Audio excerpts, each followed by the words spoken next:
saya nak bincang sedikit tentang the effectiveness of dakwah. Kena buat dakwah ni macam mana boleh berkesan. First, kita kena lihat dulu statistik di Malaysia. Tahu statistik? Kalau kita ikut Banci 2010, di Malaysia lebih kurang 30 juta rakyat. 18 juta orang Islam. Orang Cina di Malaysia kurang daripada 7 juta. Kira 7 juta lah. Tapi Cina yang masuk Islam baru 42,000. 42,000. Tetapi Cina yang masuk Kristian 700,000. Maksudnya, satu Cina masuk Islam, 16 Cina masuk Kristian. Kita kalah 16-1. Di mana? Negara Kristian ke negara Islam? Oh, you tak tahu Malaysia negara apa ya? Kita kalah di negara Islam, betul? Dan kita majority, betul? Mereka super minority. Tapi mereka menang kita 16-1. Bayangkan satu football team. Kalau hari ini dia kalah 16-1. Itu coach yang besok jadi coach lagi tak? No way, man. Betul? Kita kalah 16-1 di negara Islam. Kita majority. Itu tak serius. Yang paling serius, kebenaran kalah kepada kebatilan. Tauhid kalah kepada syirik. Itu menunjukkan apa? Menunjukkan sama ada kita tidak menggerakkan dakwah, kita tidak menyampaikan dakwah, ataupun dakwah kita ni tak berkesan. Our dakwah, teknik kita dakwah tidak berkesan. Non-Muslim, majority tak minat terhadap Islam. Apa sebabnya? Mereka tak tertarik kepada agama Islam. Sebab sebahagian besar di kalangan mereka rasa, kalau masuk Islam, dia beri masalah bukan saja kepada peribadi dia, kepada keluarga dia. Seolah-olah dia berpecah belah keluarga dia. Kamu tak nampak kan? Tak biasa. Contoh, kalau seseorang tu nak masuk Islam, dia perlu tukar nama tak? Di Malaysia, tukar nama kan? Apa perasaan mak bapak? Anak dah tukar nama. Yang kedua, buang nama bapak. Nama bapak pun jadi Abdullah. Apa perasaan bapak dekat rumah? Dah masuk Islam. Okay? Now, balik ke rumah. Boleh tak makan bersama? Dah tak boleh dah. Sebab perkakas yang mereka gunakan tu telah pasak barang itu. Ada orang tak suka nama dia kan? Saya terpaksa tukar nama lain. Dah masuk Islam. Kalau dia mati, harta pusaka dia, orang Islam tu, yang anak dia masuk Islam tu, boleh tak sampai kepada ibu bapa dia, adik-beradik dia? Tak boleh. Dah masuk Islam, perayaan kita tak boleh menyambut bersama dengan mereka. Dah masuk Islam, penyembahan kita tak boleh terlibat. Dah masuk Islam, bila berlaku kematian, anak ni tak boleh terlibat dalam upacara. Dah masuk one whole list. Bagi mereka ni, masuk Islam ni memang bagi masalah kepada keluarga. So, itu satu masalah. Satu lagi, cara kita menyampaikan Islam di Malaysia, kita selalu menyampaikan Islam cara terbalik. Tahu tak terbalik? Termasuk kita belajar Islam di Malaysia pun terbalik. Terbalik tu apa? Kamu tahu Superman tak? Lelaki. Apa beza Superman dengan saya? Pakaian kan? Betul lah? Kenapa saya kata terbalik? You see, di Malaysia, kita sangat suka bincang hukum hakam. Non-Muslim, dia kenal Islam, bukan kenal akidah Islam, tetapi dia kenal hukum hakam Islam. Oh, ini haram. Ini dosa. Buat ini neraka. Dan sebagainya. So, non-Muslim dia tidak kenal akidah Islam. Sebab kita banyak bincang tentang hukum hakam. Masih ingat lagi tak Quran yang diturunkan kepada Nabi Muhammad sallallahu alaihi wasallam? 1400 tahun lebih yang lalu. Quran mula-mula turun kat mana? Di Mekah, betul? Mula-mula? Quran turun di Mekah berapa tahun? 13 tahun. Kemudian Quran turun di Madinah. Quran turun di Madinah berapa tahun? 10 tahun. Ada dua peringkat. Peringkat pertama 13 tahun Quran diturunkan di Mekah. Majoriti ayat-ayat yang diturunkan di Mekah, ayat-ayat berbentuk akidah ke ayat-ayat berbentuk fiqh?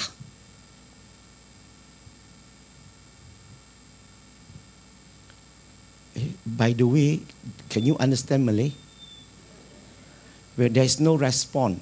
I'm so worried that I speak something that you don't understand, you don't get me. So 13 tahun ayat yang diturunkan, majority ayat-ayat apa? Akidah. Setuju? Dan kemudian, faham tak akidah tu? Apa tu akidah? Mau test dulu. Mu'alaf tanya, mukalaf jawab. Ya, lebih kepada mengenali Allah, tauhid lah kita bincang, senang cerita. Okey, 13 tahun hanya mengenali akidah Islam. Dan bila akidah para sahabat dah mantap, mereka berhijrah ke Madinah, barulah Allah turunkan ayat-ayat Quran, hukum hakam. Itu pun sedikit demi sedikit selama 10 tahun. Quran diturunkan kepada Nabi ada 2 peringkat yang utama. Mula dengan akidah, kemudian baru fiqh. Kenapa mula dengan akidah dulu? Siapa tahu kenapa akidah dulu? Orang sini ada idea tak kalau saya nak bina satu bangunan 30 tingkat? Ada idea? Nak jadikan hotel? Okay, bina dinding dulu ke ceiling dulu? La ilaha illallah. La ilaha illallah. Ada tak bangunan yang tak bina tiang dulu? Dia kena tiang dulu, betul? Dia punya asas bila dah kukuh, barulah boleh dia bina dinding dan ceiling. Setuju tak? Tapi masalah kita hari ini, kita punya tiang telah bina kukuh ke belum? Tapi kita banyak cerita tentang hukum hakam. Kita terus naik dinding, naik ceiling, bincang interior design. Padahal tiang belum dibina dengan betul. Betul ke tidak? Dan mula-mula 13 tahun, akidah. Allah Subhanahu Wa Taala dengan Nabi Muhammad SAW, dia elak daripada menceritakan hukum hakam dulu. Contoh, ramai sahabat yang masuk Islam di Mekah. Ramai juga di kalangan mereka masih minum arak. Tahu tak arak? Khamar. Orang tahu tak beer? Tak tahu juga. Okey, macam mana nak spell beer? Very good. Maksudnya? Beginning, enjoy, ending, regret. Dah tahu? So, para sahabat ramai yang masih minum arak. Time mereka minum arak ni tak macam Malaysia. Masalih minum mak aja. Ada yang minum jug, ada yang yak. Ini bukan. Mereka minum barrel. Tahu tak barrel? Satu barrel ada 22 jug. Satu jug ada 4 mak. Altogether satu barrel 88 mak. Tahu tak kenapa saya tahu? Sebab dulu saya punya kaki yang minum. Para sahabat minum arak. Tetapi Allah tidak mengharamkan. Nabi tidak mengharamkan. Selama 13 tahun di Mekah, Allah tak haramkan. Allah Subhanahu Wa Taala hanya mendidik. Dia sebut. Dia kata surat Baqarah surah kedua ayat 219. Arak sedikit kebaikan, banyak kemudaratan. Jangan pergi solat dalam keadaan mabuk. Allah didik tetapi Allah tidak haramkan. Kenapa Allah tak nak haramkan awal-awal? Sebab bangunan tu tiang belum bina dengan kukuh. You tak nak kanan nak naik dinding, naik ceiling buat interior design. Nampak? Allah tak haramkan. Dan bilakah Allah haramkan? Bila sahabat akidah dah mantap, mereka berhijrah ke Madinah. Bila mereka berhijrah ke Madinah, tahun ke-14 Allah tak haramkan. Ke-15 tak haramkan. Ke-16 pun tak haramkan. Ke-17. Bila Allah turunkan surat Al-Ma'idah, surat ke-5, ayat 90. Bila ayat itu diturunkan, barulah Allah mengharamkan minum arak. Maka sahabat baru berhenti minum. Kenapa makan 17 tahun kemudian baru mengharamkan? Sebab dalam Islam, dia bukan mula dengan hukum hakam. You kena mula dengan akidah. Kita kena fokus kepada akidah. Kalau kita punya dakwah nak berkesan kepada non-Muslim, kita kena bincang tentang akidah, bukan bincang tentang hukum hakam. Saya bagi satu contoh. Tes Muslimah di sini. Kalau seorang wanita bukan Islam masuk Islam, saya serahkan Muslimah ini kepada kamu. Apa perkara pertama dalam otak kamu? Cakap. otak you tak ada lain punya. You tak akan ingat rukun Islam, rukun iman. You akan ingat macam mana nak balut dia. Betul? Betul ke tak betul? This is a problem. You semua mula dengan hukum hakam. You like to talk about the fiqh, the do and don'ts. Ini yang masalah. Sepatutnya kita punya kerja adalah fokus kepada macam mana nak buat dia faham agama Islam. Macam mana nak buat dia akidah bina dengan betul. Tapi sedihnya di Malaysia, everything is hukum hakam jalan dulu. Sebab itulah non-Muslim sangat jauh daripada agama Islam. Sangat takut dengan Islam. Sebab kita bincang hukum hakam banyak. Akidah tak jalan. This is our problem. Ini soalan cepu mas bagi semua. Ada yang ramai belajar agama tak? Sini. Ramai ustaz sini. Ustazah. Oh, okay, good. Mu'alaf tanya sekali lagi. Ini soalan semua tahulah. Keseluruhan Quran ada berapa ayat? Semua tahu. 6, 2, 3, 6. Okey, nanti dulu. 6,000 lebih. Okey. Berapa ayat yang menceritakan tentang hukum hakam?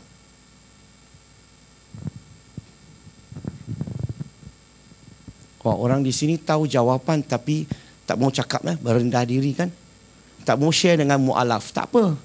Sombong tak apa. Ayat hukum hakam baru 400 lebih.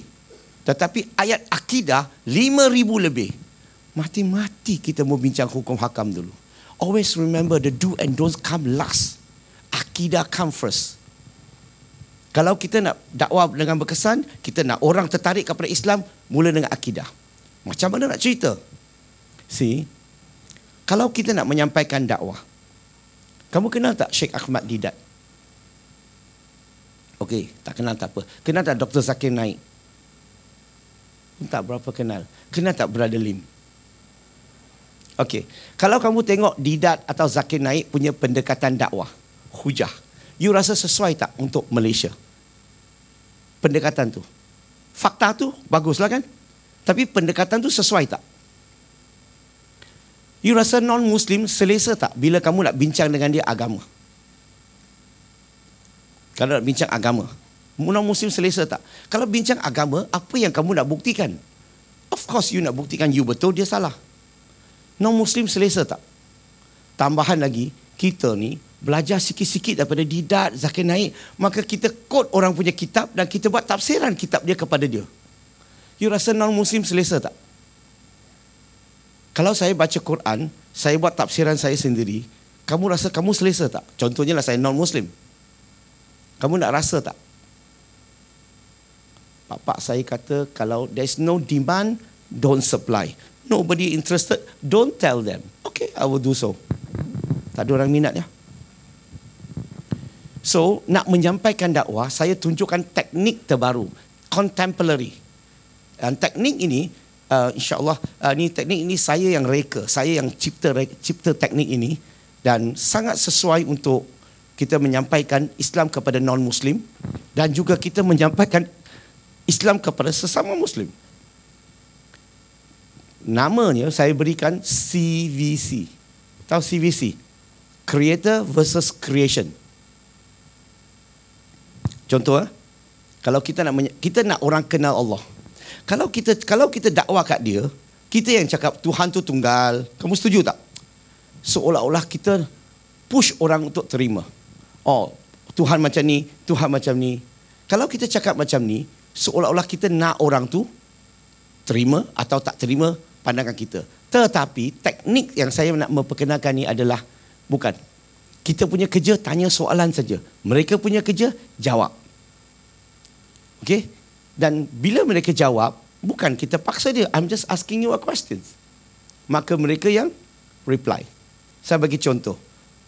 Setuju tak? Majoriti orang di Malaysia beragama. Bila kita sebut agama, fokus dia apa? Tuhan. Nak sembah Tuhan. Nak buat baik. Nak jadi orang yang baik. Betul? Tapi agama lain ajar tak? Macam mana nak kenal Tuhan? Macam mana nak beza siapa Tuhan, siapa bukan Tuhan?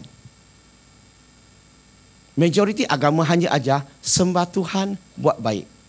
Dalam agama Islam, sembah Tuhan, buat baik tak cukup. Kenapa? Baik tak cukup. Dalam agama Islam, baik dengan betul kena bergerak seiring. Okey, dia buat baik, tak nafikan, itu perkara yang baik. Tapi betul ke tak betul? Kamu kenal tak Robin Hood? Orang sini pun tak ada internet lah. Robin Hood pun tak tahu. Okey, kenal Robin Hood? Kenal. Robin Hood baik ke tak baik? Dia suka bantu orang susah, dia sangat baik. Tapi dia betul ke tak betul? Kenapa tak betul? Sebab dia suka curi wang orang kaya, agihkan kepada orang miskin. Dia baik tapi tak betul. Dalam agama Islam, baik itself tak cukup. Baik dan betul kena bergerak seiring. Non-Muslim ramai buat baik, no problem. Saya setuju itu memang baik. Tapi betul ke tak betul? Mereka kenal tak pencipta yang mencipta dia? Mereka mengabdikan diri tak kepada pencipta? Mereka berterima kasih tak kepada pencipta? Ataupun mereka buat sebaliknya? Faham ke? Maka, bila non-Muslim, okay, mereka ada kepercayaan. Kita boleh cakap dengan dia, do you believe in God? Majority akan kata, yes, we believe. As a Muslim, I also believe in God. Tanya dia soalan kedua, what do you think about this universe? Apa pandangan kamu tentang alam ini? Mereka kata alam ini bukan Tuhan. Dan ada setengah yang akan kata alam ini ciptaan Tuhan. Sama tak dengan kepercayaan kita? Kita percaya kepada Tuhan, kita percaya alam ini ciptaan Tuhan. Sama tak? Artinya, kalau kita boleh bawa non-Muslim kepada perbincangan ini, kita dah start kita punya dakwah. Okey?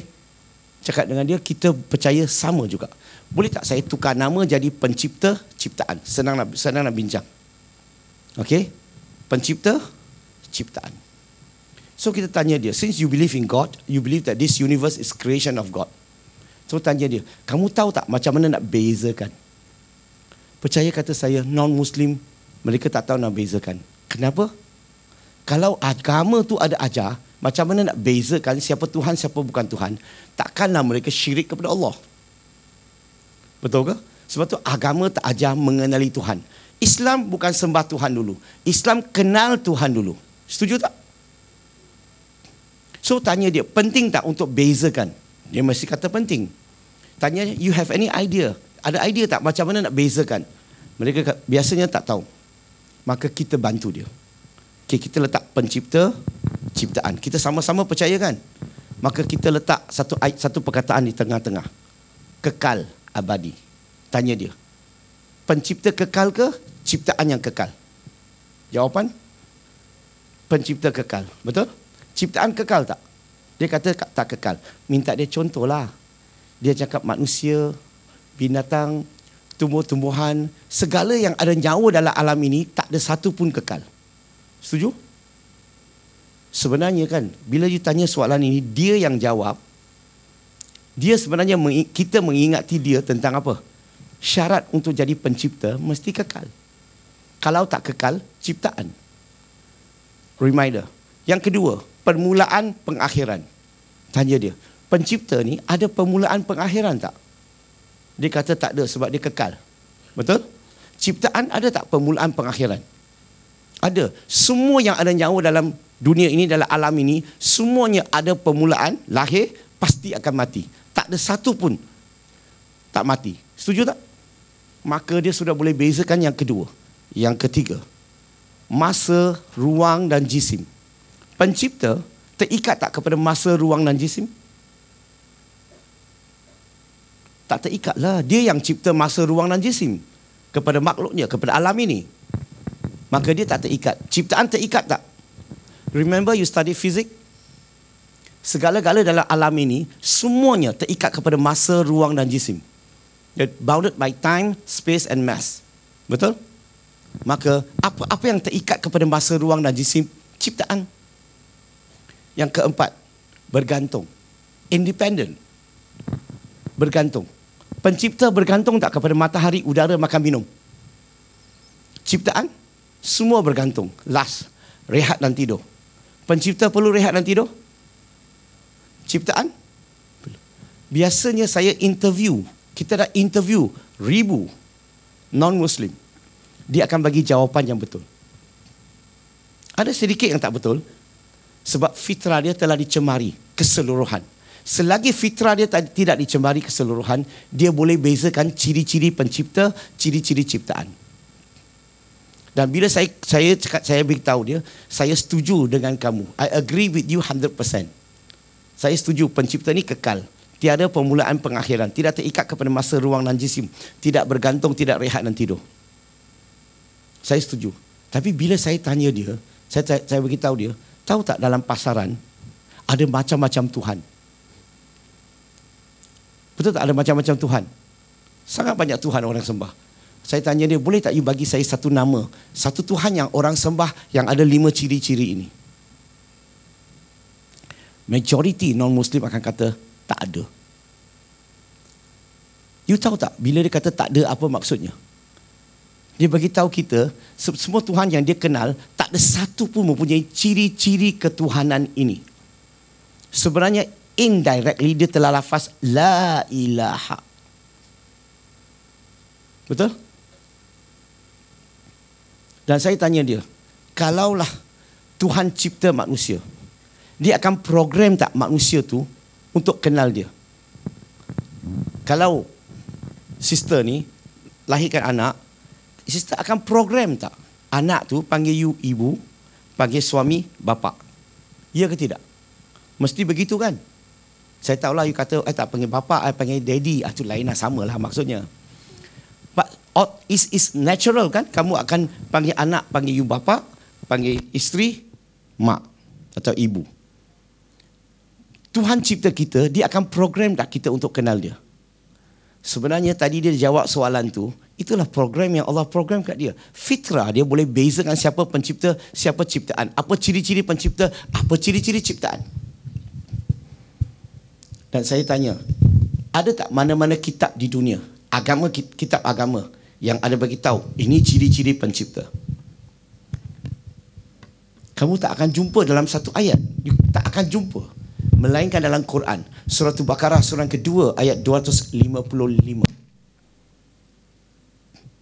Kenal tak ayat ini? Ayat ini, Brother Lim gunakan ayat ini, keluarkan maksudnya dan gunakan untuk diperbincangkan. Kalau disebut dalam Quran. Kalau disebut dalam Quran, macam mana Quran boleh ada ayat ini dan boleh bagi tahu kita ciri-ciri pencipta yang begitu jelas sekali? Kalau dia bukan datang daripada Tuhan, daripada pencipta, datang daripada Allah, beritahu saya, macam mana Quran boleh ada berita, ada message ini? Faham tak? Kalau dia boleh terima ayat ini, tadi saya tanya dia, tunjukkan satu Tuhan kan? Dia kata tak ada kan? La ilaha. Kalau dia boleh terima ayat ini, illallah. Dan ayat ini sangat-sangat special bagi diri saya. So special. Kenapa?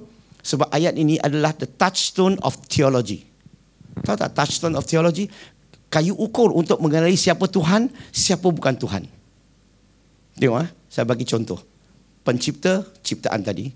Betul? Ada 5 perkara tadi. Cuba kamu letak nama Muhammad sallallahu alaihi wasallam di atas. Nabi Muhammad sallallahu alaihi wasallam kekal ke tak kekal? Tak jawab maksudnya dia kekal. Kekal ke tak kekal? Ini cara paksa orang jawab. Kamu paksa saya, no choice. Okey, kalau Nabi Muhammad SAW tak kekal, pencipta ke ciptaan? Maka dia masuk kategori ciptaan. Kayu ukur. Nabi Muhammad SAW ada permulaan pengakhiran tak? Ada. Ciptaan. Dia terikat tak kepada masa, ruang dan jisim? Ya. Ciptaan. Dia bergantung tak? Yes. Ciptaan. Dia rehat dan tidur? Yes. Ciptaan. Berarti Nabi Muhammad SAW langsung tak ada ciri-ciri ketuhanan. Kamu letak Siddhartha Gautama Buddha. Siddhartha Gautama Buddha kekal ke tak kekal? Tak kekal sebab dia pernah wujud dan dia telah meninggal. Maka dia tak kekal. Masuk kategori ciptaan. Dia ada permulaan pengakhiran tak? Ada. Maka dia adalah ciptaan. Dia terikat tak kepada masa, ruang dan jisim? Yes. Ciptaan. Dia bergantung? Yes. Dia rehat dan tidur. Berarti Siddhartha Gautama Buddha, dari sudut kita orang Islam, dia tak ada ciri-ciri ketuhanan. Dari sudut orang Buddha, sebahagian Buddha percaya dia adalah guru. Dia bukan Tuhan. Tapi sebahagian besar mazhab yang Mahayana yang akan sembah dia. So dari sudut kita orang Islam, dia langsung tak ada ciri-ciri ketuhanan. Kalau kita letak Nabi Isa alaihissalam, Jesus Christ. Isa alaihissalam kekal ke tak kekal? Dari sudut kita orang Islam, dia tak kekal, betul? Dari sudut orang Kristian pun dia tak kekal. Dalam Bible, in the Gospel of Matthew, chapter 27, verse 46, He died on the cross. Itu menunjukkan dia tidak kekal. So, dia pencipta ke ciptaan? Dia masuk kategori ciptaan. Dia ada permulaan tak? Ada. Bukti dalam Bible pun sebut. In the Gospel of Matthew, chapter number 2, verse number 1, He was born in Bethlehem. Maka, dia ada permulaan. Dia masuk kategori ciptaan. Dia terikat tak kepada masa, ruang dan jisim? Yes, sebagai manusia, dia hidup di muka bumi ini sampai usia 33 tahun. Dia terikat kepada masa, ruang dan jisim. Ciptaan. Semasa dia hidup, dia bergantung tak? Kalau orang, ada siapa sini bekas Kristian? Tak ada. Kalau you baca Bible, okay, dalam Gospel of Matthew, dia sebut tentang suatu hari Jesus Christ sangat lapar. Dia nampak beberapa ratus meter jauh, ada beberapa pohon lah, dia rasa ada buah. So dia jalan laju pergi ke pokok itu dan tak nampak buah. Sampai ke sana, tak ada buah. Dia marah sangat, dia maki. Dia marah pokok itu dan pokok itu mati 3 hari kemudian. Berarti apa? Dia perlu makan, dia perlu minum, dia lapar. Dia rehat dan tidur tak? Yes. So, Isa alaihissalam, Jesus Christ, ada tak ciri-ciri ketuhanan? Ciptaan. Nampak tak? Kamu letak apa saja dalam alam ini di atas, seluruh alam ini, semua akan masuk kategori ciptaan. Soalan terakhir kepada kamu semua. Kamu nak sembah pencipta ke ciptaan? Mau sembah ciptaan tak? Tak mau. Betul? La ilaha illallah. That's the meaning. So selepas ini, tak ada apa-apa yang boleh goyang akidah kita. Kepercayaan Brother Lim bukan kerana orang kata Allah itu Tuhan. Bukan. Saya boleh terangkan, saya boleh buktikan. Hanya Allah SWT mempunyai ciri-ciri ketuhanan. Dan selainnya, semuanya tak ada satu pun ciptaan yang boleh mempunyai ciri-ciri ketuhanan. Maka, jelas tak kepercayaan saya? Bukan buta tuli, bukan ikut-ikutan. Tetapi itu dipanggil, bila kita iman, kita percaya dan kita boleh buktikan. That's the difference. Sebab itulah sejak saya memeluk agama Islam, saya tak pernah berhenti bercakap. Melainkan saya masuk koma sekejap. Sikit lagi mati. Okey, koma 16 jam. Itu tak berdakwah. Lepas tu saya bangun, siap berdakwah. Berarti saya telah berdakwah selama 26 tahun. So ini salah satu cara kamu boleh sampaikan. Okey, salah satu cara lagi menyampaikan dakwah adalah menjawab soalan yang orang tanya terhadap Islam dengan berkesan. Kalau kita tak dapat jawab soalan dengan berkesan, susah orang nak terima Islam. Ramai di kalangan non-Muslim, dalam otak mereka ada beberapa soalan, 5-10 soalan mengenai Islam. Dan kalau kita dapat jawab dengan meyakinkan, percaya kata saya, dia mungkin akan percaya kamu ada jawapan untuk semua soalan yang dia ada. Contoh, kamu nak dengar yang sensitif ke yang biasa? Ataupun you tanya soalan, saya jawab. Mana satu? Which one do you prefer? I bagi soalan, I jawab sendiri? Okay. Orang sini, tahu kan, tuduhan sekarang popular dalam social media. Mereka tuduh Nabi Muhammad sallallahu alaihi wasallam, na'udzubillah, gila seks. Sex maniac. Kamu tahu tak macam mana kamu nak terangkan kepada golongan non-Muslim? Sebab mereka ada pemikiran begitu. Dia tahu Nabi ada ramai isteri. Betul? So dia kata, kenapa dia perlu ada ramai isteri? Macam mana kita nak jawab kalau orang tuduh dia gila seks? Yang pertama, kita kena relax. Jangan emosi. Jangan marah. Itu penting kalau nak menyampaikan dakwah. Yang kedua, bagi tahu dia, sahabat, soalan ini, tuduh Nabi Muhammad SAW gila seks ini, dia wujud 200 tahun yang lalu saja. Tapi zaman Nabi tak pernah wujud. Berarti lebih daripada 1200 tahun tak pernah wujud. Okey, soalannya orang tuduh Nabi Muhammad SAW gila seks. Tak pernah. Bila Orientalis membaca kitab-kitab Islam dan dia bandingkan keadaan di barat dan keadaan zaman Nabi Muhammad SAW, di situlah mereka dapat idea. Di situlah datangnya idea bahawa Nabi Muhammad SAW mereka tuduh gila seks. Itu datang dari buku Orientalis. Now, bila mereka tuduh Nabi Muhammad SAW gila seks, saya bagi satu contoh. Seorang missionary pernah datang jumpa saya. Dia tuduhlah. Maka saya tanya dia, sahabat, boleh tak you tunjukkan saya sedikit tanda-tanda gila seks? Sebab setiap penyakit, dia mesti ada tanda-tanda penyakit. Dia mesti ada simptom. Dia tak akan tiba-tiba gila seks sekarang. Tak ada kan itu kan? Dia mesti ada tanda-tanda. Saya minta dia tunjukkan contoh. Dia tak boleh bagi saya langsung contoh. Melainkan dia kata dia ramai isteri. Saya tanya dia, apa kata kita bincang? Dia kata, okey. Kita cuba tengok. Daripada kelahiran Nabi Muhammad SAW sehingga kewafatan Nabi Muhammad SAW, ada tak tanda-tanda menunjukkan dia gila seks? Saya minta dia. Dia kata, okey. So saya tanya, daripada kelahiran hingga usia 25 tahun sebelum dia nikah dengan Khadijah radhiyallahu anha, ada tak mana-mana rekod yang menunjukkan dia ada tanda-tanda gila seks? Buku. Apa-apa? Ada? Tak ada. Malahan, ada rekod yang menceritakan dia adalah Al-Amin. Trustworthy. Tak ada rekod menunjukkan dia gila seks. Itu yang pertama. Dan Nabi Muhammad SAW nikah dengan Khadijah radhiyallahu anha. Pada usia berapa? 25. Khadijah pada masa itu usia berapa? 40. Maka saya tanya missionary itu, kalau orang yang gila seks, dia suka tak kahwin wanita tua daripada dia 15 tahun? Of course, orang yang tuduh tu diamlah. Saya tanya lagi. Tahu tak Nabi Muhammad SAW, dia monogami. Dia faham monogami? Dia hanya mempunyai seorang isteri, seorang wanita dalam hidupnya selama 25 tahun. Dia hanya mempunyai seorang wanita. Okey? Daripada usia 25 hingga usia 50, dalam hidup dia hanya ada seorang wanita. Berarti sampai usia 50 pun belum ada tanda-tanda gila seks. Betul ke tidak? Dan Nabi nikahi Khadijah radhiyallahu anha. Tahu tak berapa kali janda? 2 kali janda. Adakah orang yang gila seks memang kerja dia cari janda ke? Dan kemudian Khadijah radhiyallahu anha meninggal dunia. Dalam hidup Nabi Muhammad SAW 2 tahun lebih. Bayangkan 2 tahun lebih tanpa wanita. Boleh tak orang-orang yang gila seks ni kemarau 2 tahun lebih? Kamu tahu bahasa tak kemarau? Sekarang musim hujan kan? Boleh tak seorang gila seks kemarau 2 tahun lebih tanpa wanita 2 tahun lebih, berhenti sekejap? Ada? Buktikan apa? Sampai sekarang pun belum ada tanda-tanda gila seks. Sampai usia awal 50-an pun belum ada lagi tanda-tanda.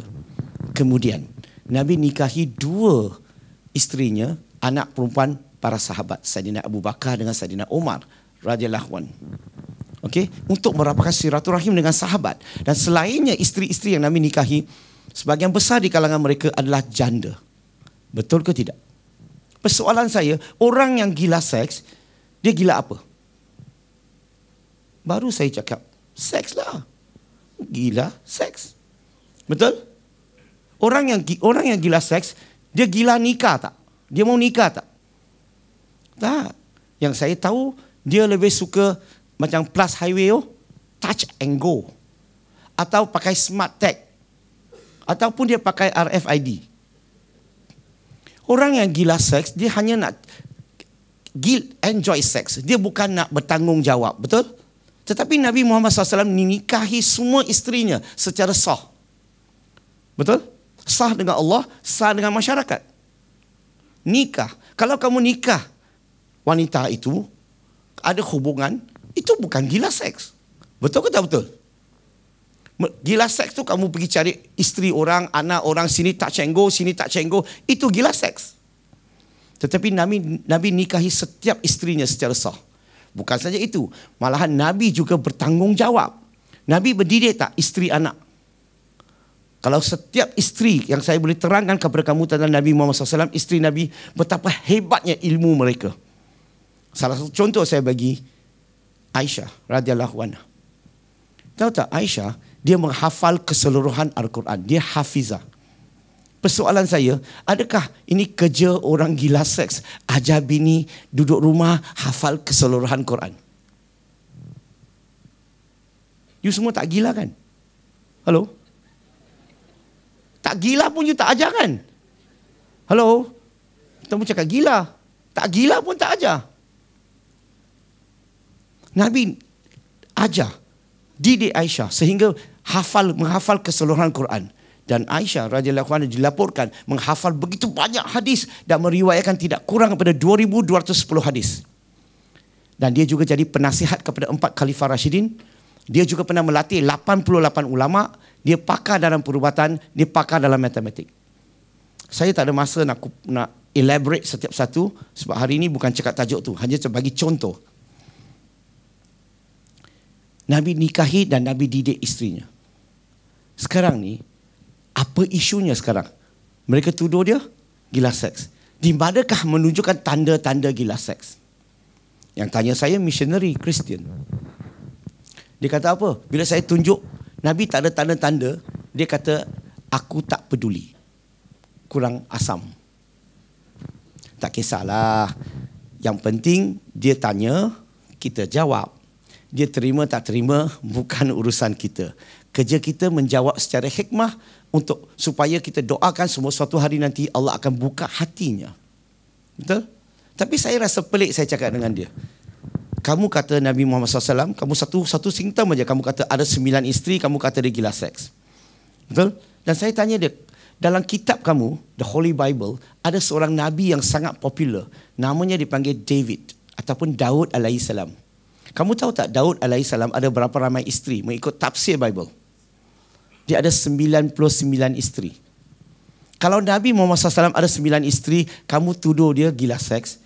Daud alaihissalam, you panggil dia apa? 11 kali you. You kalau panggil gila seks, gila seks, gila seks, gila seks, gila seks, gila seks, gila seks. Penat 11 kali. Dan dalam kitab dia ada satu lagi Nabi lagi hebat, lagi popular daripada Daud alaihissalam. Dia adalah anak dia, Sulaiman alaihissalam, Solomon. Sulaiman alaihissalam dalam Bible, dia ada 700 isteri. 300 gondek. Gabung sekali 1,000. Nabi Muhammad SAW ada 9 isteri, kamu tuduh gila seks. Sulaiman alaihissalam, Solomon dalam Bible ada 1,000 isteri. You panggil dia apa? Dia diam. Tak patut diam. Setiap kali you nak sebut nama dia, you kena pasang CD tau. Dan CD tu sangkut. Gila. Sampai time you kata seks. Betul? Itu baru adil mah. 9 isteri you panggil gila seks. 1,000 takkan you kata tak gila seks.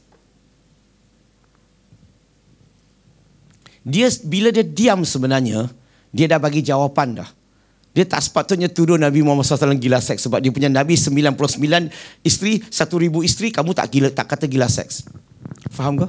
Saya cakap dengan dia, walaupun saya bukan Kristian, I'm a Muslim. Tetap saya tak percaya Daud alaihissalam, Sulaiman alaihissalam yang ada ramai isteri, saya tak percaya mereka gila seks. Mereka ada ramai isteri sebab syariat. Zaman mereka, lelaki boleh kahwin seberapa ramai isteri yang dia suka. Itu syariat. Sebelum syariat Nabi Muhammad SAW. So untuk wanita di sini, kamu okey tak dengan syariat Nabi Muhammad SAW? Jawab. Halo? Kalau tak suka, kamu ikut syariat lama.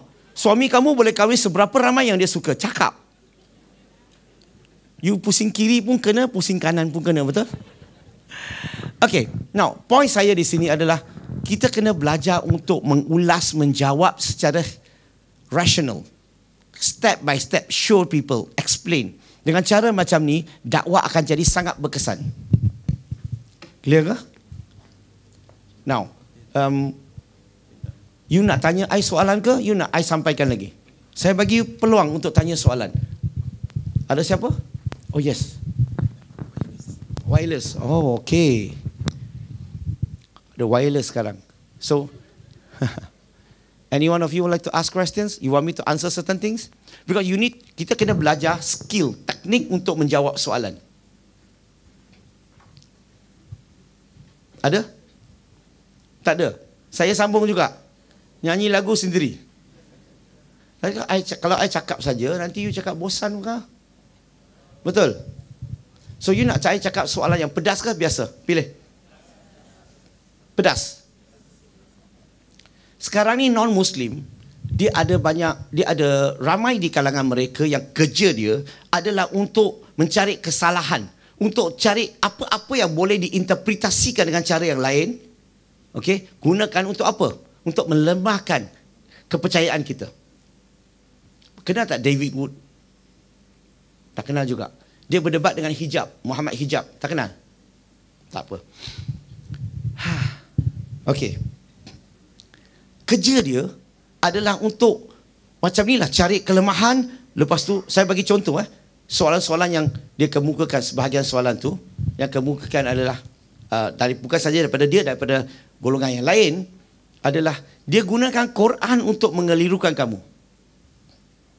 Kalau contoh, saya tanya kamu, pernah dengar tak ayat ini? Surah Al-Anbiya, surah ke-21 ayat 30.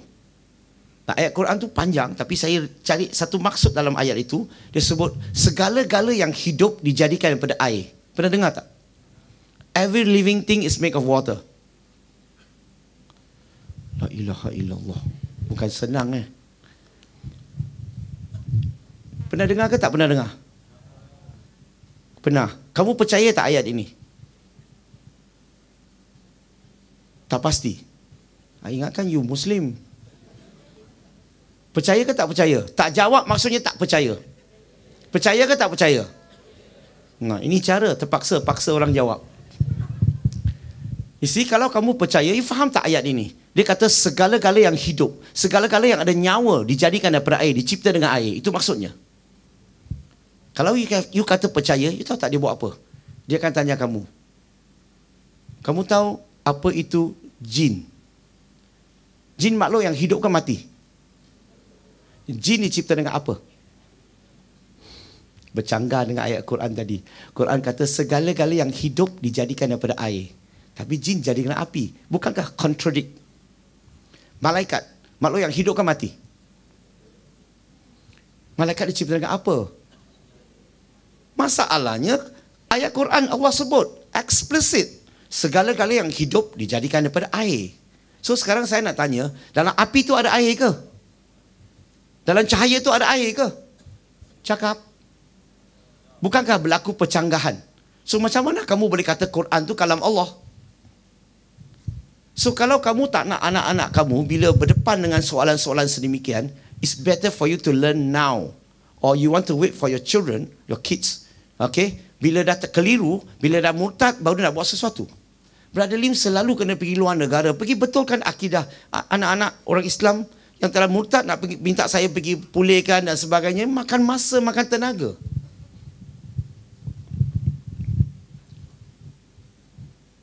Nampaknya tak ada orang minat. Maka saya bagi soalan saja, kamu pergi tanyalah ustaz, tanyalah ulama, dapatkan jawapan. Brother Lim mu'alaf tak pandai. Nak lagi? Lagi sambung. Surah At-Taubah, surah ke-9 ayat 30. Ayat Quran tu sebut, saya nak tunjukkan macam mana mereka baca Quran. Macam mana you baca Quran.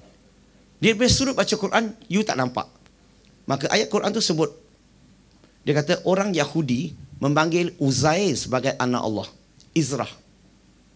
Orang Kristian panggil Isa sebagai anak Allah. Ayat Quran tu sebut. Pernah baca tak ayat tu? La ilaha illallah. Kalau tak pernah baca, saya cakap pun tak ada guna. Masalah ayat Quran ini, orang Yahudi, orang Kristian dia panggil Isa sebagai anak Allah. Satu dunia orang Kristian setuju. Kalau you baca Bible, dia sebut begitu. You baca ilmuwan-ilmuwan, pakar-pakar, ulama-ulama Kristian, bila tulisannya semua tulis begitu. Jesus the Son of God. Nobody question. Tapi masalahnya, Yahudi ada masalah. Sebab Yahudi percaya Tuhan itu tunggal. Tuhan tak ada anak. Tapi Quran kata, orang Yahudi panggil Uzair sebagai anak Allah. So Quran betul ke tidak? Bagi mereka, Quran fitnah mereka. Quran menceritakan sesuatu yang tidak wujud. Tidak benar. So macam mana kamu boleh kata Quran itu kalam Allah? Ayo. Macam mana? Saya sambung bagi soalan ke? Sambung. Nabi Muhammad sallallahu alaihi wasallam setiap kali solat, Nabi baca tak? Ihdinas siratal mustaqim. Baca tak surah Al-Fatihah? Nabi baca tak? Apa maksud ayat ini? tunjukkan kami jalan yang lurus, tunjukkan kami jalan yang benar. Betul ke? Masalahnya, tadi solat subuh Nabi dah minta. Zuhur minta lagi. Asar minta lagi. Maghrib minta lagi. Isyak minta lagi. Daripada solat pertama hingga solat terakhir sebelum Nabi wafat, Nabi minta tak? Minta. Ini jelas buktikan dia tak tahu jalan yang lurus. You see, ada seorang missionary, dia pergi dakwah kepada seorang lelaki di Perak, Melayu. Dia tanya budak Melayu tu, Nabi tahu jalan yang lurus tak? Dia kata tahu. Nah, dia gunakan ini hujah. Dia tahu kenapa dia asyik minta. Ini tunjukkan dia tak tahu. Dia berbeza dengan Jesus Christ, Nabi Isa alaihissalam. Dalam Bible, in the Gospel of John chapter 14 verse number 6, dia kata, I am the way, the truth and the life. No man can come to the Father but by me. Oh, Jesus Christ know the way, the truth and the life. When Muhammad don't even know the way. Keep asking Allah to show me the right way, the straight path. Itu menunjukkan Nabi Muhammad SAW tak tahu jalan yang lurus. Budak Melayu ni bila dengar soalan itu, pening. Cepat-cepat dia ambil soalan tu pergi cari ustaz dia. Alhamdulillah, ustaz dia pun tak tahu jawab. Dan ustaz tak tahu jawab, ustaz marah dia. Banyak tanya, iman lemah. Kadang-kadang kita lecturer ada buat macam tu tak kepada murid? Tak ada ke? Ada ke? Oh, macam ada orang terasa. Okey, gurau. So, nampak tak? Bila ustaz tu tak dapat jawab, itu satu isu. Okey, budak ni mula keliru dah. Kenapa? Sebab dia ingat Islam ada jawapan. Dia ingat ustaz ada jawapan. Dah lah tak ada jawapan, marah orang lagi. Maka budak tu mula tambah keliru. Akhir sekali dia termakan kata-kata missionary itu. Dan dia telah keluar daripada agama Islam. Dan sekarang ini jadi missionary di Sabah dan Sarawak. Mengajak orang Islam kepada agama Kristian. Kamu nak tunggu masa tu ke? Kes-kes yang saya uruskan ya, kalau anak dia murtad, kadang-kadang ada hikmahnya tau. Kadang-kadang baik juga. Kenapa baik? Baik sebab apa? Mak bapak dia baru sekarang nak start belajar agama Islam. Kalau bukan kerana anak dia murtad, dia pun tak akan pergi kelas, pergi belajar, pergi kaji dan sebagainya. Ada hikmah tak? So setiap perkara yang berlaku memang ada sebab-sebabnya. Poin saya di sini adalah kita kena belajar cara menjawab soalan. Kalau kita nak ajak orang kepada Islam, kalau kita dapat jawab dengan meyakinkan, insya-Allah ramai yang akan tertarik kepada agama Islam. Ramai yang akan fikir kita ada jawapan untuk segala persoalan yang dia ada. Okey. Saya nak buka untuk sesi soal jawab. Sebab no demand, no supply. You tak minta, saya tak akan bagi jawapan. Ada soalan nak tanya? Halo? Okey, kalau tak ada, kita akhiri kuliah petang ini. Okey? Saya kira sampai 5. Tak ada soalan, kita akhiri 5. Mana? Kurang asam. Silakan. You can come to the mic here ke? Tanya kat mic ke? Lebih senang sedikit.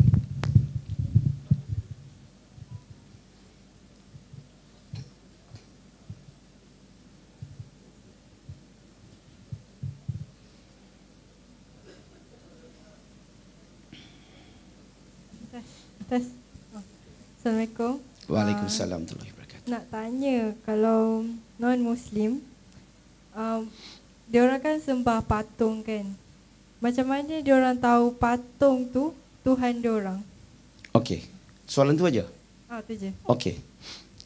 Ini saya nak betulkan sedikit ya. Pembetulan sedikit. Kita orang Islam selalu kata non-Muslim menyembah patung berhala. Betul ke? Sebenarnya orang non-Muslim yang faham, mereka bukan menyembah patung berhala. Mereka ada patung berhala, tapi mereka jemput Tuhan tu ke situ. Mereka sembah Tuhan, bukan sembah patung berhala. Tapi dari sudut kita, bila dia sembah, seolah-olah dia menyembah patung berhala. Bagi mereka, mereka menyembah Tuhan. Boleh faham? Bukan sembah berhala. Tetapi yang ada di kalangan mereka yang tak ada ilmu, yang tak faham, yang tak kaji, of course mereka menyembah berhala tu. Okey, mereka minta daripada berhala tu. Padahal mereka minta Tuhan, bukan minta berhala. Clear? Okey, ada soalan lain? Melayu ni dia enjin diesel. Tahu tak enjin diesel? Sangat lambat untuk panas. Nanti dia sudah panas, dia susah nak berhenti. Percaya kata saya. Okey, siapa yang nak tanya? Silakan. Kalau tak ada, saya kira sampai 5. Itu cara yang paling cepat untuk dapat orang bertanya saya. Ini belum kira lagi soal berdiri. Silakan.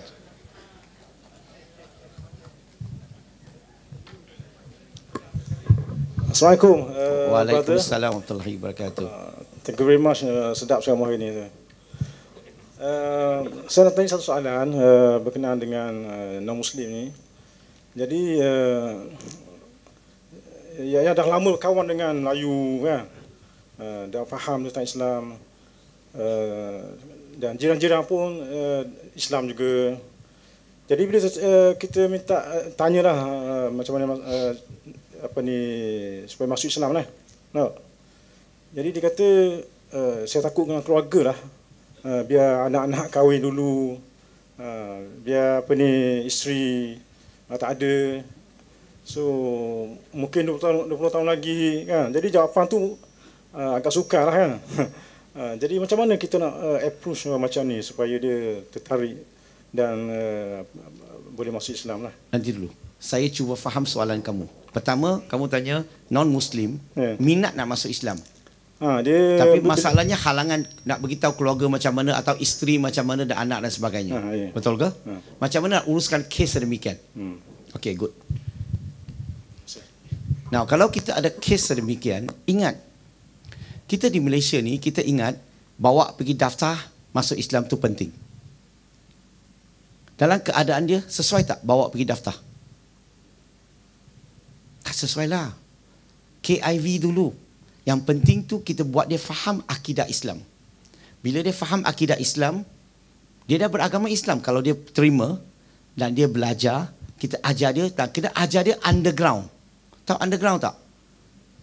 Bawah tanah. Kenapa bawah tanah? Sebab pengislaman dia perlu dirahsiakan daripada keluarga dia, daripada kawan dia. Yang paling penting daripada orang Islam. Sebab kita orang Islam ni kita ada satu jenis satu penyakit. Namanya dipanggil rahsia, penyakit rahsia. Kita akan jumpa member, jangan beritahu orang tau. Dia ni dah masuk Islam ni. Saya tengah ajar dia ni. Rahsia tau, rahsia. Beralim kata rahsia. Dan dia pun beritahu orang lain gunakan skrip yang sama. Akhirnya semua orang tahu tak? Bahaya tak lelaki tu? Faham ke? Kalau kita buat begitu, dia akan menyebabkan dia akan marah terhadap kita dan akhirnya dia akan tinggalkan agama Islam. So kita fokus kepada ajar dia, didik dia, faham, terima, amalkan dulu. Daftar tu tak penting lah. Boleh faham? Kalau dia mati, dia Islam. Boleh faham? So that's one of the things that you boleh buat kalau ada kes sedemikian. Dan orang macam ni, kamu kena bawa dia tahu, teman dia, pergi kelas yang orang yang boleh ajar, boleh buat dia faham, boleh buat dia iman kuat, boleh buat dia tertarik kepada agama Islam. Sebab dia ada minat. Maka kamu jangan bawa dia pergi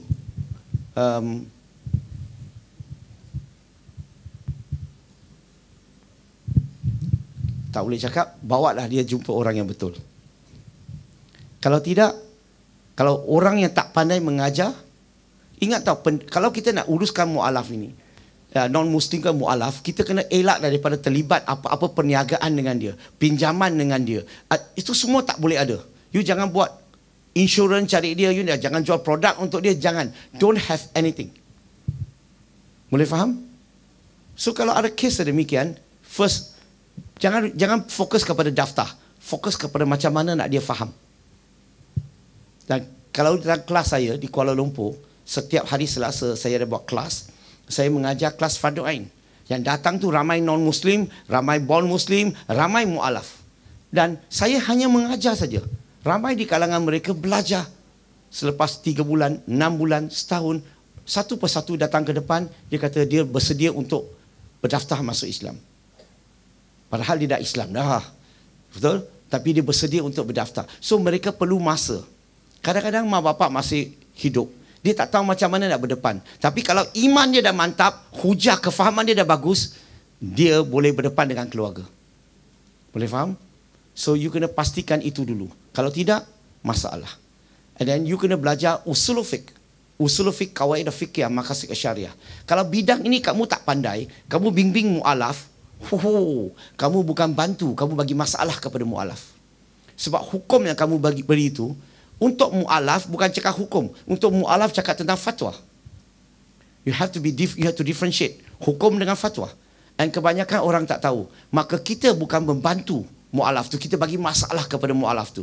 Sebab kita akan gunakan hukum, bukan cerita tentang fatwa. Tambahan lagi, kefahaman kita Islam tak pandai nak terangkan kepada golongan non-Muslim. You tahu tak mu'alaf punya cabaran paling besar apa? Bila dah masuk Islam, boleh tak balik rumah kalau dia duduk dengan keluarga dia? Makan macam mana? Hello? You akan cakap apa dulu? What you going to tell him? Saya akan bagi dia jalan keluar. You boleh bagi jalan keluar tak? Kalau kamu tak belajar bidang ini, kamu memang tak boleh bagi jalan keluar. Maka kamu bagi hukum. Maka kamu bagi lebih tambah masalah kepada dia. So, remember. Ini nak bagi contoh perlu whiteboard, tak ada itu. Susah saya nak cakap. Kalau saya cakap, kamu semua ni kena buat imagination. Susah sedikit. Okay? So, ini cadangan saya kepada kes kamu insyaAllah. Wallahualam. Ada soalan lain? 5 4 3. Okey, Bro Lim. Ni soalan menerusi WhatsApp. You punya soalan ke orang punya WhatsApp? Orang lain. Okey, orang lain. Silakan. Saya baca je. Dia segan, pemalu orangnya. Saya ada 2 orang kawan mu'alaf. Dua-dua mengalami kesukaran hidup, dibuang keluarga, tak ada kerja. Hidup agak susah disebabkan oleh dulu family-nya agak kaya. Macam mana nak bantu untuk motivate mereka? Okey. Kalau kamu jumpa mu'alaf. Okey, jumpa mu'alaf, dia kena buang keluarga dan mereka ni tak ada kerja tetap, tak ada income. Okey, kalau boleh, saya galakkan kamu kena datang khusus saya ajar teknik untuk interview supaya kamu tak kena tipu. If you do not know how to interview, you hanya dengar satu pihak.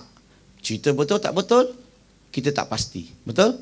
Tapi kalau kamu nak lebih pasti supaya kamu tak terkena threat tu, maka kamu kena belajar teknik interview. Dia skrip khas untuk teknik untuk belajar untuk interview. Supaya kamu tahu mu'alaf tu masuk Islam, betul-betul dia faham masuk Islam ke ataupun dia tak faham masuk Islam. Itu lain.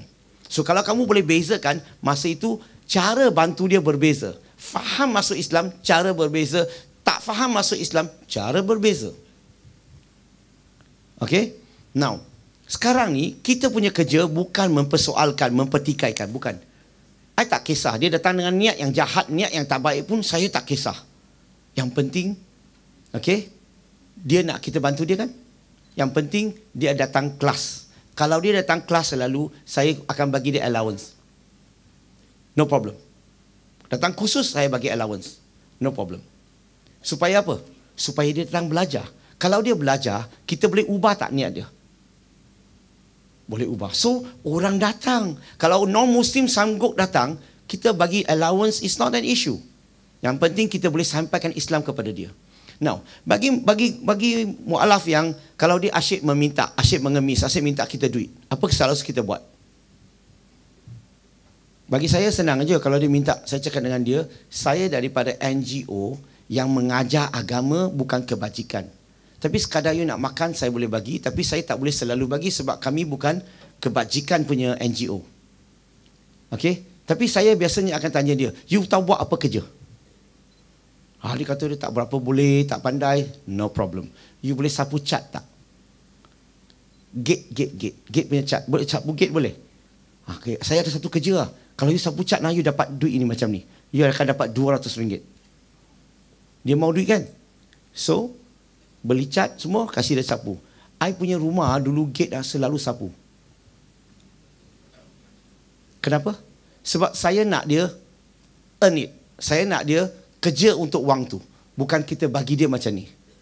So bila dah sapu cat dia dapat RM200, wah 2-3 hari datang balik. Lim, ada kerja lagi tak untuk saya? Kali ni dia nak bawa kerja. Faham ke? So kita jangan bagi dia ikan aja lah. Ajar dia macam mana nak pancing. Boleh faham? Dan kalau mu'alaf tu yang okey, kita boleh recommend dia kepada recommend pun kena tahu mu'alaf ini, you kena faham background dia. Kalau background dia dulu memang gangster, background dia memang kurang asam, faham tak? Kamu jangan recommend dia pergi kerja kat kedai orang Islam yang alim, yang warak. Jangan. Nanti mereka semua kena kelentong. Faham tak saya cakap apa? You kena recommend dia ikut dia punya spek, ikut dia punya keadaan, kepada orang yang sesuai kepada keadaan itu. Maka kalau dia macam ni punya, saya recommend dia kerja dengan abang angkat saya yang bekas ketua gangster. So you rasa dia boleh pusing tak dengan ketua gangster? Faham ke? Tapi dia dah ubah lah jadi orang baik. Tapi dia tahu tak teknik-teknik orang yang nak tipu, nak kelentong, nak apa-apa. It's in my pocket, man. So you kena tahu macam mana nak didik, nak bimbing, nak jaga mu'alaf. So yang penting pada last point saya bagi adalah, kalau boleh, okay, kita teman dia, bawa dia dalam kelas dan kita akan bagi allowance. If you have anybody in KL attend my class, we all give allowance to the mu'alaf, including the non-Muslim. No problem. Okay, so itu sedikit cadangan.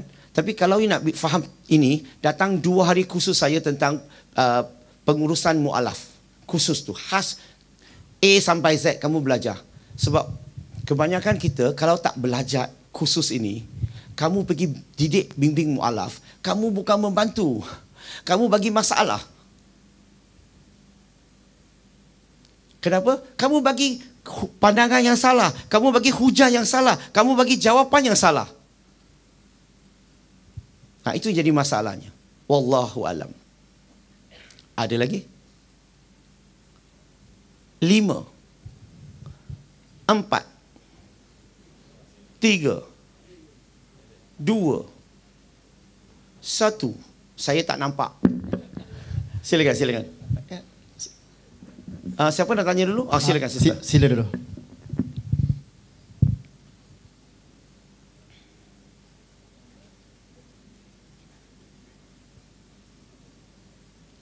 On sajalah, tak payah tutup.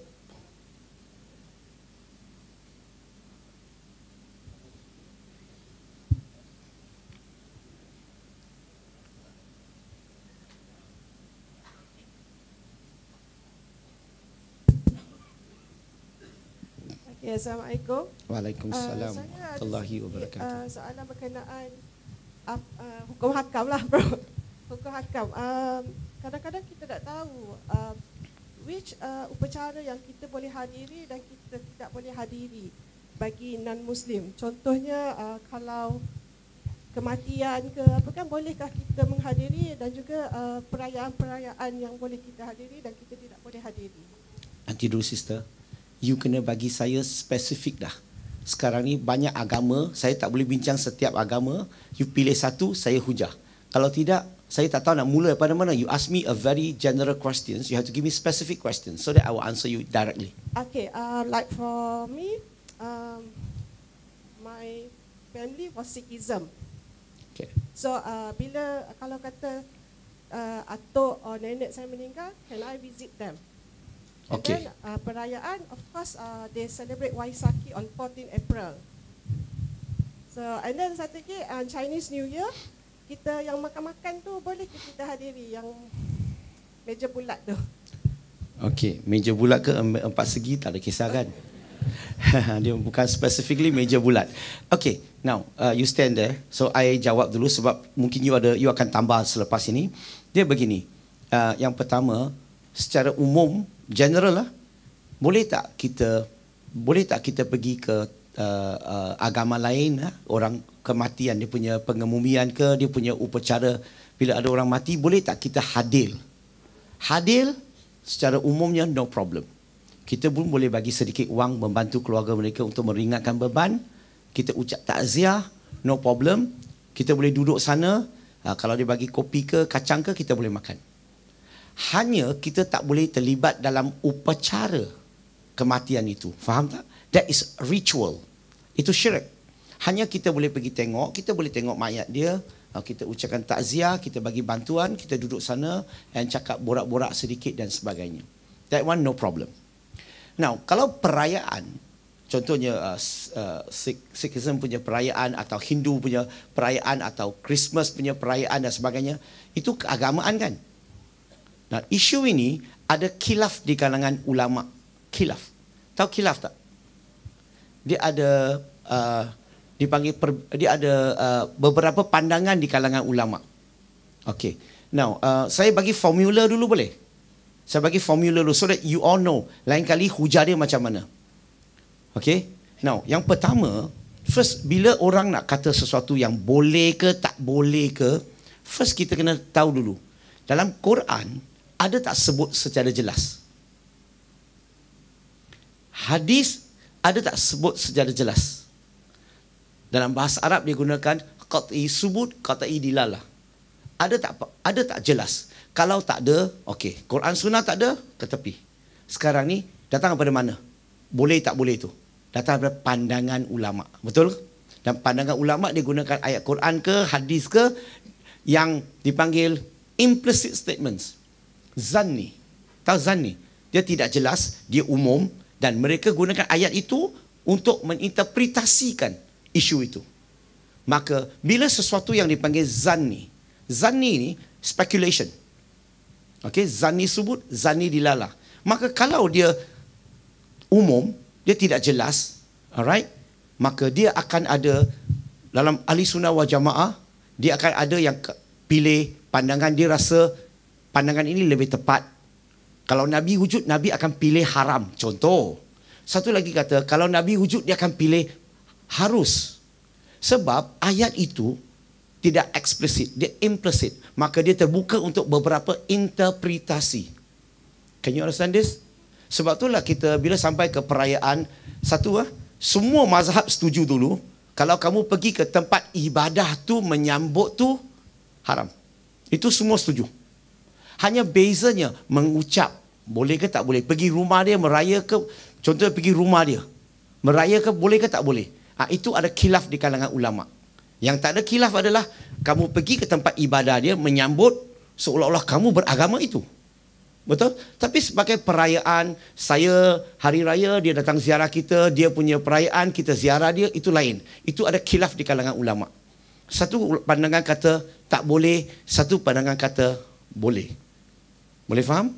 Dan kalau kamu boleh lihat, as a long answer, macam ni. Kalau kita tengok yang kata tak boleh, biasanya datang daripada ulama daripada mana? Biasanya ulama daripada tanah Arab. Yang kata boleh apa? Dia datang daripada ulama yang duduk di barat. Okey. Now, kita kena tengok yang kata boleh tak boleh ni fatwa. Dia bukan hukum. It's fatwa. Dia akan beri pandangan dia. Alright? So, fatwa ni berikut keadaan setempat. Apa yang berlaku di tempat itu dan macam mana ulama keluarkan fatwa mengikut keadaan itu. Berarti, sebab itulah kamu lihat di tanah Arab dia kata tak boleh, di barat dia kata boleh. Sebab di barat keadaannya berbeza. Mereka duduk dengan orang yang bukan Islam, kita minoriti. Kita punya bos Kristian. Contoh, kita raya, dia bagi hadiah. Dia datang rumah kita ziarah. Dia Christmas, kita buat tak tahu. Halo? Ataupun you punya jiran. You raya, dia bagi hadiah. Dia boleh bawa makanan kepada kamu. Tiba-tiba dia Christmas, you buat tak tahu. Faham tak? Maka ulama di sini, satu ulama kata tak boleh, dia ada hujahnya. Saya tak nak ceritalah sebab nanti panjang. Di sebelah kanan pula, yang kata boleh, dia gunakan surah An-Nisa, surah keempat ayat 86. Iaitu bila seseorang tu bagi suatu penghormatan kepada kamu, jawablah penghormatan tu dengan lebih baik ataupun sama. So bila orang penghormatan di sini, Assalamualaikum. Jawabnya Waalaikumsalam. Dan boleh ditafsirkan orang bagi satu, when people greet you, you reply even better or the same. Maka menggunakan ini, satu pandangan kata boleh, satu pandangan kata tak boleh. Nah, sikap kita macam mana? Itu penting. Kamu akan Christmas tak sampai, kamu akan dengar, YouTube akan keluar, titak-titak semua, boleh tak boleh, boleh tak boleh, betul? Ingat, dia akan kekal sampai hari kiamat pun jadi khilaf. Kalau kamu yakin, kalau kamu belajar, tahu hujahnya, mana satu hujah yang kamu yakin, teruskan. Syaratnya hormati pandangan satu lagi. Kalau kamu pilih pandangan satu lagi, teruskan. Hormati satu lagi pandangan. Meaning, you choose whichever opinion that you are convinced and you respect the other view. This is the attitude that we should have, but not forcing people to accept your view. Why? Because this is not explicit statement. It's not mentioned in the Quran or the Sunnah clearly. It's just the interpretation. When interpretation, you shouldn't force people to accept that particular view. You are comfortable with that view, go ahead. But other people have a different explanation, they are comfortable with another view. With this spirit, we all Muslim, we can be in unity even we have diversity. Kalau kita boleh amalkan sedemikian, kita boleh mempunyai perbezaan pandangan, walaupun kita boleh bersatu walaupun kita mempunyai perbezaan pandangan. Is it okay? Okay. Any other things? One more. Tadi bro kata kita boleh kata takziah. But Takziah tak ada masalah kot. sebab ada, I think recently ada yang saying that we can't say rest in peace. Then go to hell. You see non-Muslim, go to hell. Macam tu.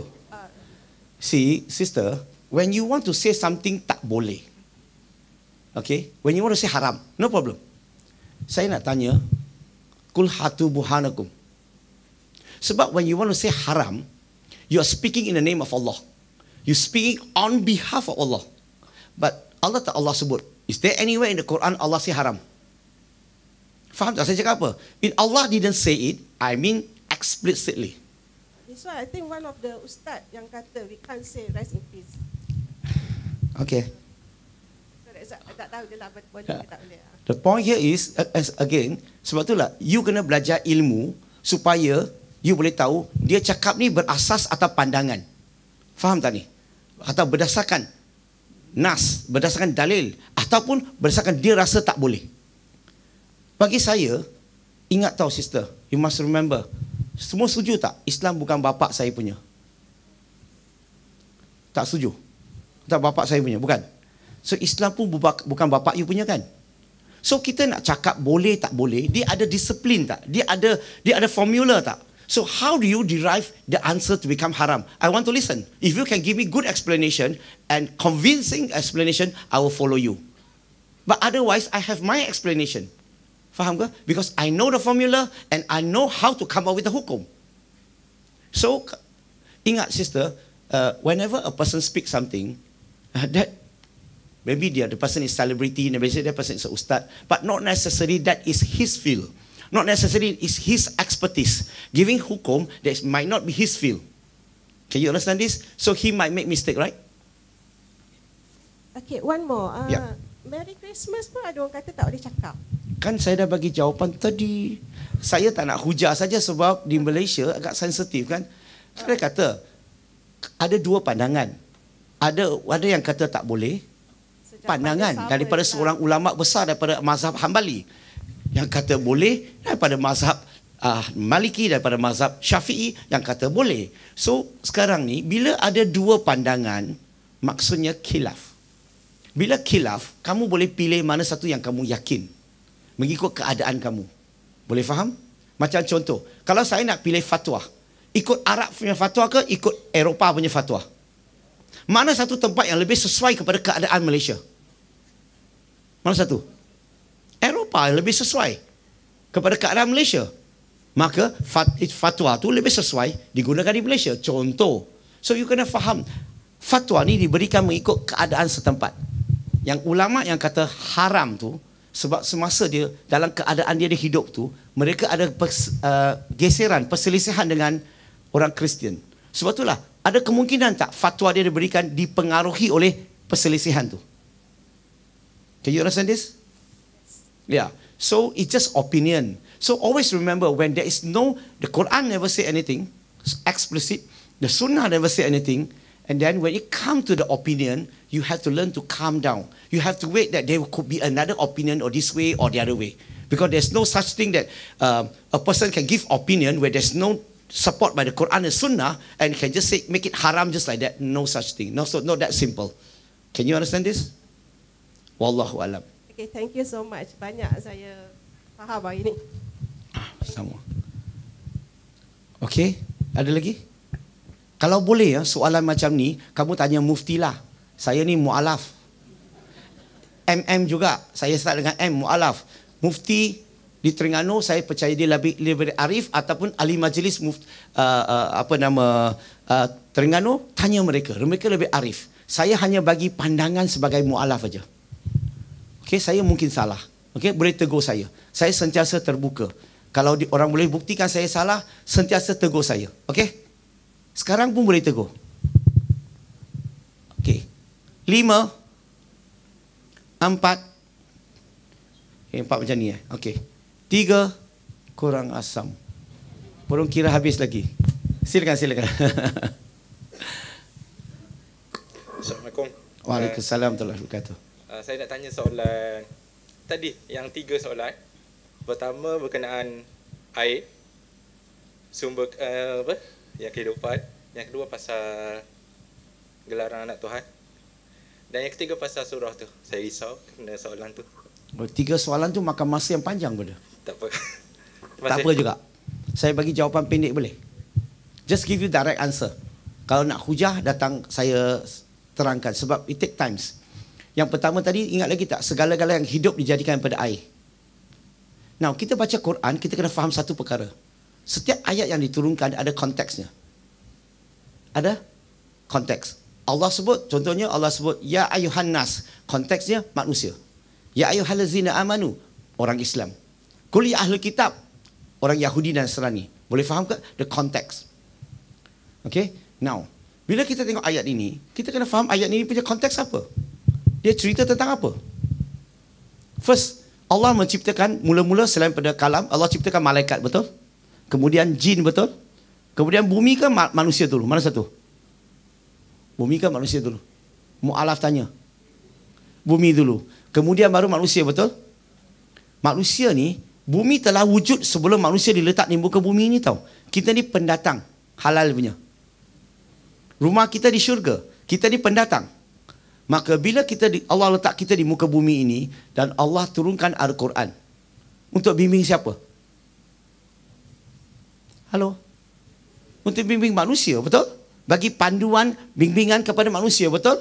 Maka konteks ini adalah konteks di bumi. Berarti bukan apa yang dicerita sebelum itu, dia cerita tentang konteks di bumi. Dan kalau kita lihat segala-gala yang ada nyawa dalam bumi ini, betul tak? Di mereka ada air sekurang-kurangnya 50% hingga 90%. Tepat tak Quran kata? So you kena lihat daripada konteks. You tak boleh ambil luar daripada konteksnya. That's number one. Number two, tentang orang Yahudi, orang Quran sebut orang Yahudi panggil Uzair sebagai anak Allah. Kristian tu saya tak hujah lagi. Yahudi. First, sebelum kita nak kata Quran betul ke salah, kita kena faham kitab, disiplin dalam kitab Yahudi. Faham tak disiplin dalam kitab Yahudi?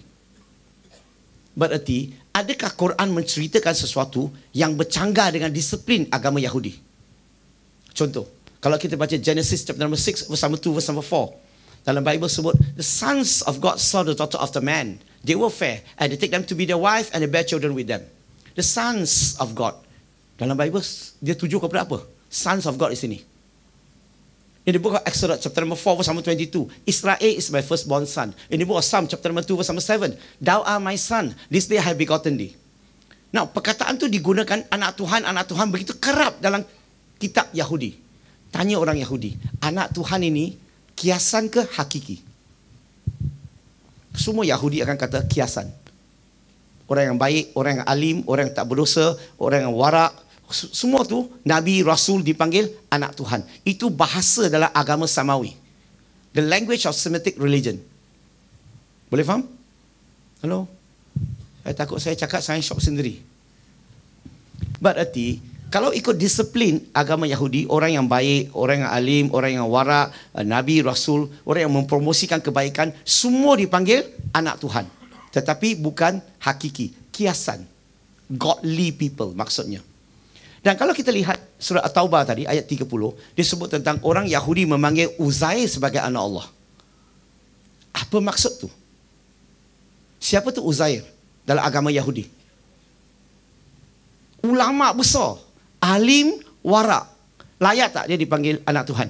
Mengikut disiplin agama Yahudi. Dia layak. Betul? Berarti apa yang Quran sebut tidak bercanggah dengan disiplin agama Yahudi. That's number one. Number two, berapa ramai di sini kenal the Encyclopedia of Judaica? Kalau kita baca di Encyclopedia of Judaica, orang Yahudi punya encyclopedia, dia ada satu bab khas menceritakan bahawa dulu-dulu memang ada satu golongan orang Yahudi memanggil Uzair sebagai anak Allah. Sekarang Quran cakap tepat tak? Clear? Cut. Next one. The last one apa? Ihdinas siratal mustaqim. Okay. First soalan ini, kamu kena faham punca dia. Punca soalan ini, what is the cause of the problem? Apakah punca masalah soalan ini? Puncanya datang daripada terjemahan Al-Quran yang kurang tepat. The inaccurate translation. Ingat, dengar elok-elok. Saya tak kata Quran tak tepat. Saya hanya kata terjemahan Al-Quran yang kurang tepat. Bukan salah. Kurang tepat. Contoh, kalau saya tanya muslimi muslimat di sini, apa maksud Iqra dalam bahasa Melayu? Masalahnya dah mula di sini. Kamu terjemahkan Iqra sebagai bacalah. Sebab dalam ayat Quran surah Al-Ankabut surah 29 ayat 48 sebut tentang Nabi Muhammad SAW seorang ummi. Nabi tak tahu baca, tak tahu tulis. Betul tak? Tapi masalahnya you punya Tuhan suruh dia bacalah. Dia tahu baca ke tak tahu baca? Cakap betul-betul. Halo? It is the problem of translation. Iqra di sini sekurang-kurangnya 3 maksud. Bacalah, mengulangi, sampaikan. 3 maksud. So kalau kamu nak terjemahkan Iqra, bacalah. Saya fahamlah maksud kita orang Islam, bacalah tu maksudnya read it out. Betul? Bukan ada buku baca kan? Tapi bacalah seolah-olah ada buku baca kan? So Jibril AS sampai wahyu kepada Nabi bawa Quran yang besar ke kecil? Mana ada Quran? Betul? Jibril sampaikan, dia suruh Nabi Iqra. Maksudnya suruh Nabi ulang balik. Repeat after me. So bila kita nak terjemahkan Iqra sebagai bacalah, boleh. Kalau boleh, kurungan, bracket, tulis mengulangi, sampaikan. Masalah kita hari ini, kita lebiahkan macam tu. Maka non-Muslim yang tak tahu bahasa Arab, maka mereka baca nampak macam jelas bercanggah. So this is a problem. Ihdinas siratal mustaqim, masalah yang sama. Kita terjemahkan sebagai apa? Tunjukkan kami jalan yang lurus. Tunjukkan kami jalan yang benar. Tapi kalau saya tunjuk you 2 ayat lagi, sebelum you tengok ayat ini, kamu akan terkejut. Kalau kita baca surah Al-Hajj surah ke-22, ayat 67, surah Yasin surah 36, ayat 3 dan 4. Kedua-dua ayat ini Allah kata apa? Sesungguhnya kamu Muhammad adalah salah seorang Nabi atau Rasul yang sudah berada dalam jalan yang lurus, berada dalam jalan yang benar. Allah kata Nabi berada dalam jalan yang lurus. Dia tahu tak jalan yang lurus? Dia tahu kan? Tapi kenapa dia asyik minta Allah tunjukkan kami jalan yang lurus? Masalahnya is the translation problem. Kalau kita baca, orang sini baca tafsir apa?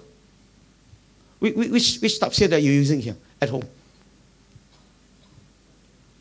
Okey, kalau kita tengok ulama besar mazhab Syafi'i yang mentafsirkan Quran ni, contohnya tafsir Ibn Kathir. Dia kata apa? Dia kata Nabi tidak suruh Allah tunjukkan jalan yang lurus. Tunjukkan jalan yang benar. Dia minta Allah sentiasa bimbing kami dalam jalan yang lurus, dalam jalan yang benar.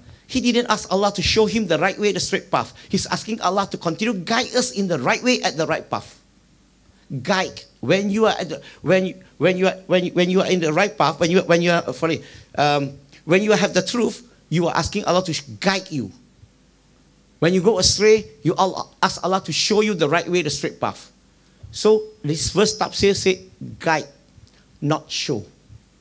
And if the ustaz, kalau ustaz tu boleh jawab, ini kalau bagi masa panjang sikit saya ulas lebih baguslah. Kalau ustaz tu boleh jawab sedemikian, budak Melayu tu mungkin tak murtad kan? Betul ke? So janganlah tunggu perkara telah berlaku baru kita nak ambil tahu. So kalau kita nak menyampaikan dakwah dengan berkesan, you have to learn the technique of presentation, technique of answering question, technique hujah. And then dakwah kita akan sangat berkesan. Wallahu alam. Masa ada time ke? Satu soalan lagi. Okey, siapa nak tanya soalan? Silakan. Okey, silakan. Waalaikumsalam warahmatullahi wabarakatuh. Assalamualaikum. Waalaikumsalam. Bro Lim, dalam surah An-Nas, Al-Nah ayat 125 yang bermaksud serulah kepada jalan Tuhan kamu dengan cara hikmah, nasihat yang baik dan berdebatlah dengan cara yang baik. Di sini saya ingin lebih penerangan, penjelasan berkaitan dengan nasihat yang baik, di mana nasihat yang baik itu maknanya tanpa menyakitkan hati orang yang kita dakwah. Boleh tak di sini bro terangkan tentang nasihat yang baik itu? Terima kasih. Okey. Disebut tentang kalau tak silap saya, kamu baca baca dulu. Okey, kamu apa tadi ulang balik ayat tadi. Dalam surah An-Nas ayat 125. Okey. Terima kasih. Okey. Okey, ud'u illa sabili rabbika bil hikmah. Ayat itu bila mengajak manusia kepada jalan Tuhanmu dengan cara hikmah. Hikmah di sini macam mana kita nak tafsirkan ayat itu? Hikmah di sini adalah kena kepada tempatnya. Hikmah di sini adalah bukan kata how to say it, you use the right approach.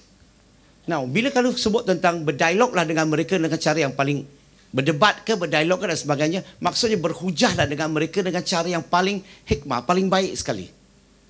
Okay? Now, dia tidak bermaksud, dia kena tengok keadaan. Kalau kamu duduk di Afrika, hikmahnya berdebat. Kamu duduk di Malaysia, debat tak jalan. Orang budaya tak ada budaya. Faham tak? Di sana, kamu boleh bincang intrafaith. Di sini, kita hanya boleh bincang interfaith, no intrafaith. So, keadaan berbeza. Kamu kena amal. Sebab itulah, bila saya belajar dengan Sheikh Ahmad Didat, saya tak gunakan cara hujah dia.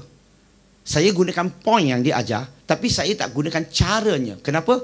Sebab caranya mungkin tak sesuai untuk Malaysia, sesuai di Afrika. Faham? So, dengan cara yang paling baik, meaning that when you want to do dakwah, itu satu cara. Yang kedua, dakwah dengan cara yang saya sebut, iaitu jangan mula dengan hukum hakam. Itu bukan hikmah. Mula dengan hukum hakam, that is not hikmah. Mula dengan tauhid. Tambahan lagi, kalau nak hikmah yang lagi bagus adalah bila cari persamaan. Ta'alau illa kalimatin sawa'im bainana wa bainakum. Cari persamaan antara kami dan kamu. So, these are the things that kita boleh gunakan. So, ayat itu tentang surah An-Nahl surah 16 ayat 125, ayat itu memang kalau kita faham, kita kena gunakan hikmah, khas untuk hikmah. Bagi tahu kamu satu lagi, surah Al-Ankabut surah 29 ayat 46, Allah berfirman yang bermaksud Allah larang kita menyampaikan dakwah kepada orang Nasrani, kepada Kristian, sekiranya kita tidak menggunakan hikmah. If you don't use wisdom, don't do dakwah. Sebab you make them further away from Islam, not make them nearer to Islam.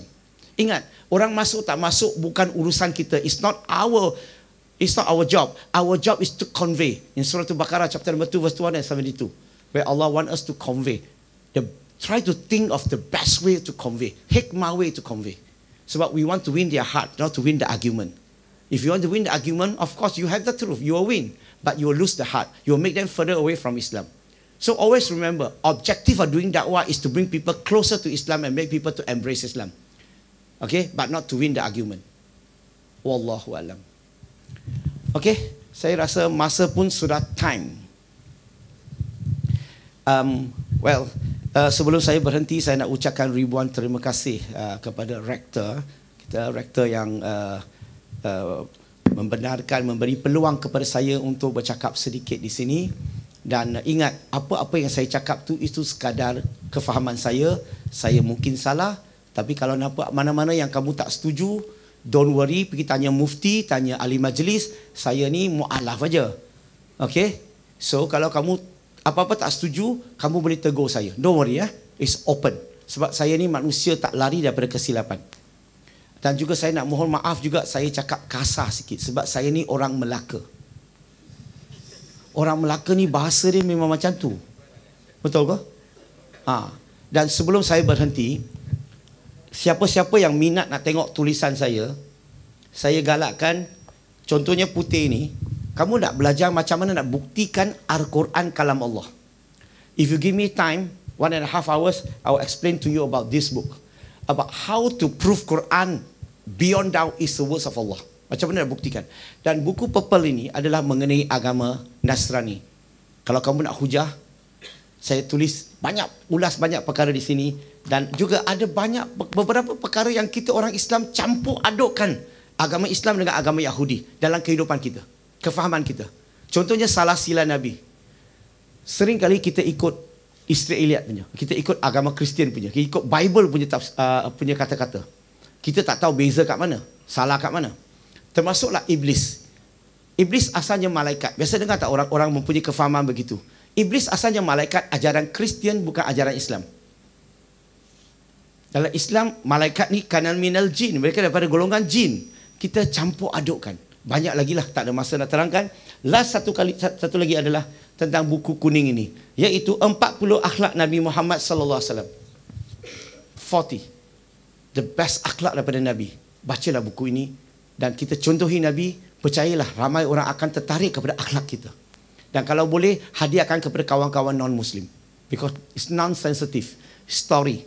Based on 40, what is all the hadis, authentic hadis. Last satu. Just nak bagi tahu satu perkara.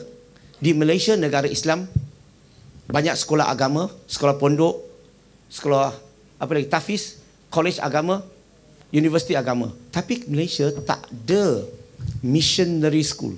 Kita tak ada satu sekolah, college, university melahirkan pendakwah yang boleh berhujah, menyampaikan, berdialog, berdebat dan sebagainya. Dan saya daripada NGO ni, Interaktif Dakwah and Tarbiyah. Dan kami telah menubuhkan Dakwah Academy International, missionary school. Tapi kita tak gunakan missionary school, Dakwah Academy International. Tugas kami untuk melahir pendakwa-pendakwa, cari orang yang minat dakwah, latih mereka di Malaysia dan juga 11 negara di Southeast Asia. 11 country. Dan bulan ini 25 hari bulan Filipin punya batch masuk ke Malaysia yang kami akan latih. Habis latih kami akan hantar mereka balik ke Philippines, bayar gaji penuh. Full salary, full time menyampaikan dakwah, bukan datang belajar ilmu, tetapi wajib mereka yang interview mereka kata mereka menjalankan kerja dakwah full time. Maka kita train dia. Okey? Dan kami telah membeli bangunan sebenarnya 3 tingkat di Wangsa Maju. Dalam proses kami buat renovation sekarang, okay, kami sedang mencari 1,000 orang. Kalau sesiapa yang minat menginfak untuk projek dakwah ini, untuk saham akhirat, kami mencari 1,000 orang. Setakat ini kami telah ada 165 orang infak satu lot. Dan satu lot ni RM2,000. Bagi sesiapa yang nak infak untuk mak bapak kamu yang telah meninggal ataupun masih tua dan sebagainya, nak cari pahala kepada keluarga kamu, ahli keluarga kamu, saya galakkan boleh ambil brosur dengan pegawai saya di luar nanti. Okey, kalau ada apa-apa tak jelas, boleh hubungi kami insya-Allah. So, itu saja perkongsian saya petang ini. Terima kasih. Assalamualaikum.